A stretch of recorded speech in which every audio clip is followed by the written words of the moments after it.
Situation inédite en Algérie. Le mandat du président par intérim Abdelkader Ben Salah expire officiellement aujourd'hui.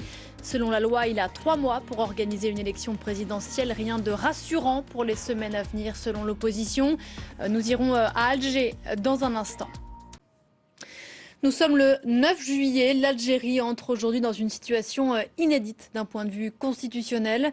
Le mandat du président par intérim Abdelkader Ben Salah expire officiellement. Selon la loi, il a 3 mois à présent pour organiser une élection présidentielle. Celle censée se tenir il y a quelques jours a été annulée faute de candidats. Rien de rassurant pour les semaines à venir, selon l'opposition qui reste très mobilisée. Monsef Aïd Kassi, on vous retrouve à Alger. Vous êtes notre correspondant sur place. Bonjour Monsef, on entre donc dans une période d'incertitude.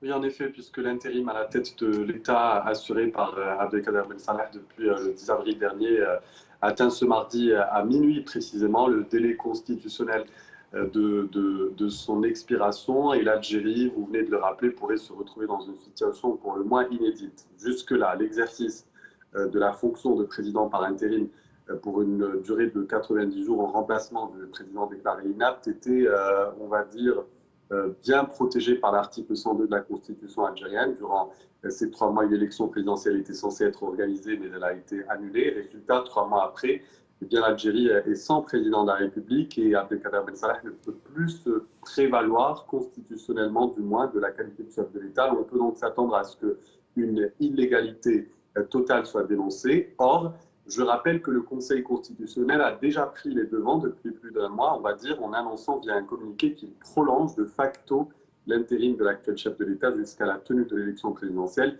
et la prestation de serment du nouveau président de la République. Monsef, cette incertitude, ce flou inquiète énormément l'opposition algérienne. Oui, elle sera certainement dénoncée. Cette annonce dont je viens de vous parler, de prolonger le mandat, elle pourrait être faite ou réitérée aujourd'hui pour, on va dire, rafraîchir les mémoires. Du moins, c'est la seule issue envisageable par le pouvoir sur fond de pression populaire qui demande le départ de tout le système en place. Cette décision a été déjà par le passé décriée par certains juristes qui n'ont pas hésité à la qualifier de coup de force. On pourrait se poser une autre question aujourd'hui. Ce n'est pas de savoir ce que prévoit le gouvernement, c'est surtout de se demander comment ces décisions qui seront prises à partir du 9 juillet, aujourd'hui, par Abdelkader Ben Salah et tous les autres membres de l'État, comment est-ce qu'elles vont être accueillies par le peuple. On le saura même aujourd'hui, 20e mardi, des étudiants qui vont justement probablement répondre à ce fait. Et on y reviendra avec vous, on suivra ça depuis. L'Algérie entre dans une période assez inédite. C'est aujourd'hui qu'expire officiellement le mandat du président algérien par intérim Abdelkader Ben Salah. Il a, selon la loi, encore 3 mois pour organiser une élection présidentielle. Celle censée se tenir il y a quelques jours avait finalement été annulée faute de candidats, mais les choses sont peut-être en train de changer, Armel. L'opposition algérienne est en train de se structurer. Oui, tout le monde est en train en fait de voir comment est-ce que le canevas peut être tenu avec à la fois, vous l'avez dit Pauline, des Algériens qui ont boycotté le principe de l'élection présidentielle s'il n'y avait pas de changement de système. Ils sont arrivés à ça. Le fait de ne pas avoir présenté de candidat fait qu'effectivement on se retrouve aujourd'hui dans cette situation, mais ça fait quand même avancer les choses. De l'autre côté, le pouvoir en place, le président par intérim qui a annoncé qu'il pouvait y avoir un dialogue avec la société, qu'il pouvait y avoir des élections qui allaient se tenir avec un scrutin, etc., et qui soient indépendants du pouvoir avec justement des scrutateurs qui n'étaient pas issus du pouvoir. Et de l'autre, une opposition qui est en fait divisée quand même sur ce qui est à tenir, mais qui pour la première fois depuis très longtemps existe. Et donc en fait il faut se voir ce pays qui a une capacité aujourd'hui à parler, qui a une capacité à pouvoir se rencontrer, à échanger des idées qu'il n'avait pas jusqu'à présent.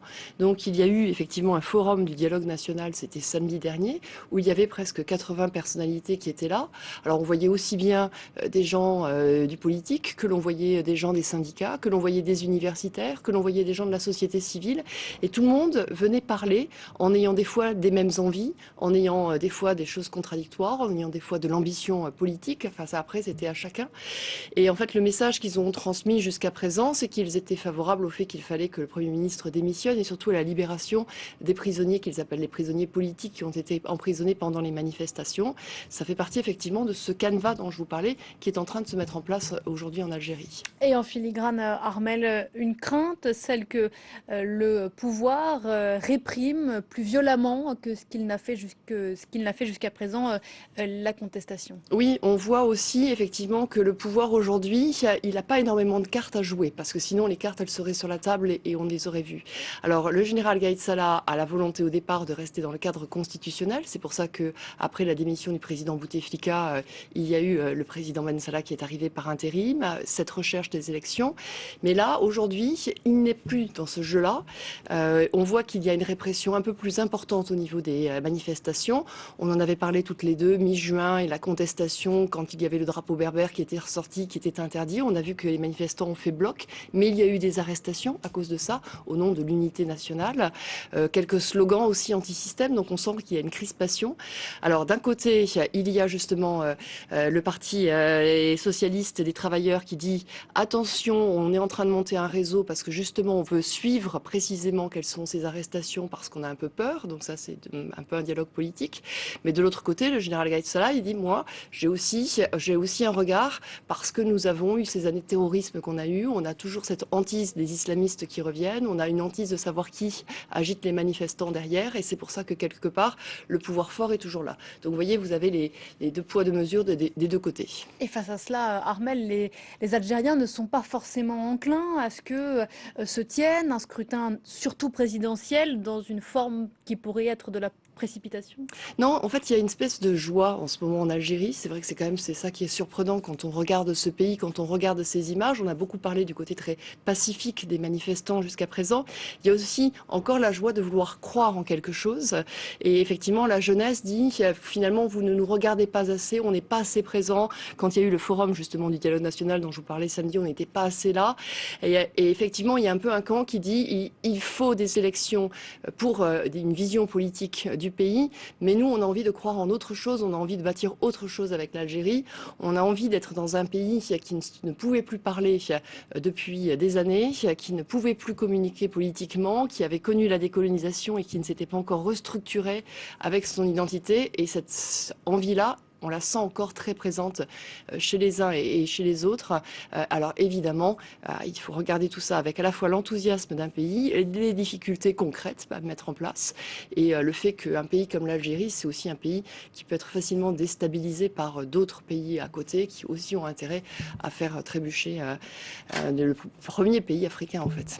Merci beaucoup Armel, c'était votre décryptage.